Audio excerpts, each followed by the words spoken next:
Happy birthday মা। Happy birthday মা। ওরে আমার সোনা মেয়ে, কি খাবি বল? এই নে 500 টাকা ধর। মা আমাকেও দাও। তুই কি করবি টাকা দিয়ে? এই নে 100 টাকা ধর, এর বেশি পাবি না, ভাগ এখান থেকে। আরে চলে এসেছিস, কি করেছিস 500 টাকা দিয়ে?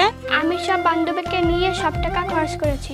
বাহ আমার সোনা মেয়ে, যা ঘরে গিয়ে বিশ্রাম নে। আর তুই কোথায় আগুন লাগিয়ে আসলি 100 টাকা দিয়ে? মা আমি তোমার জন্য জুতো নিয়ে আসছি। জুতো? জুতো দিয়ে কি হবে?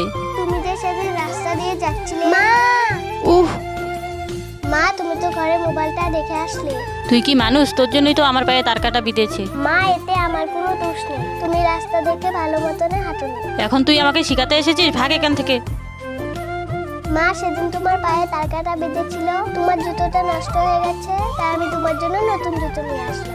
আমি তোকে খুব কষ্ট দিয়েছি সৎ মেয়ে বলে, তুই আমাকে ক্ষমা করে দে। মেয়েটি তার সৎ মায়ের সাথে কাজটি ভালো করলো না খারাপ করলো আপনারা কমেন্টে জানান।